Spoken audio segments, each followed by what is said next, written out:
pertama ada istilah hukum dagang. Istilah hukum dagang muncul karena dasar hukum yang dipergunakan adalah Kitab Undang-Undang Hukum Dagang atau KUHD, atau juga yang disebut dengan Wetboek van Koophandel, yang diberlakukan di Indonesia pada tanggal 1 Mei 1848.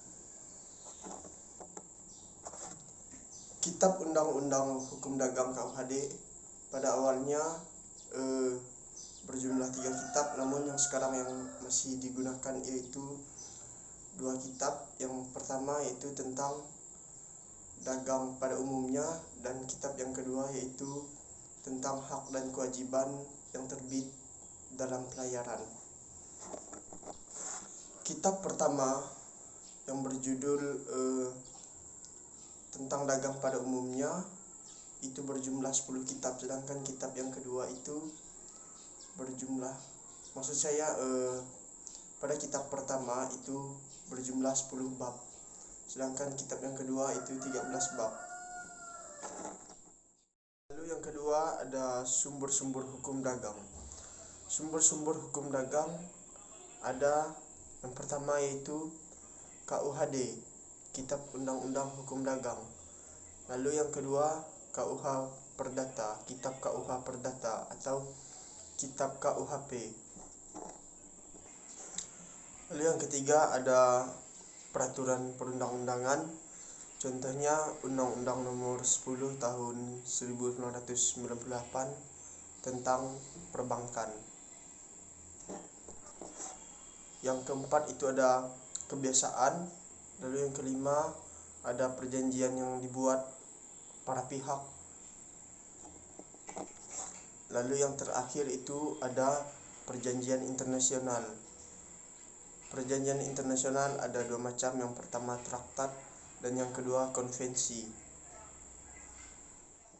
Adapun ruang lingkup dalam hukum dagang, yang pertama itu ada kontrak bisnis, yang kedua jual beli, yang ketiga bentuk-bentuk perusahaan, yang keempat itu ada perusahaan go publik dan pasar modal, dan yang kelima ada penanaman modal asing. Yang keenam itu ada kepailitan dan likuidasi. Yang ketujuh ada merger dan akuisisi. Kedelapan ada perkreditan dan pembiayaan. Lalu yang kesembilan itu ada jaminan hutang. Yang ke-10 ada surat berharga. Yang ke-11 itu ada perburuan. Yang ke-12 adalah ada hak atas kekayaan intelektual. Yang ke-13 itu anti monopoli. Yang ke-14 perlindungan konsumen. Dan yang ke-15 itu ada keagenan dan distribusi. Lalu yang ke-16 itu ada asuransi. Yang ke-17 itu ada perpajakan. Yang ke-18 itu ada penyelesaian sengketa bisnis. Yang ke-19 ada bisnis internasional. Dan yang terakhir ada hukum pengangkutan, baik itu di darat maupun laut.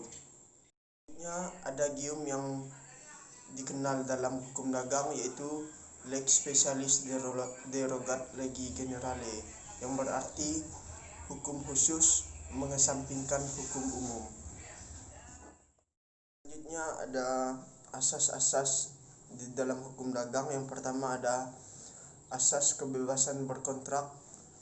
Yang kedua asas konsensual.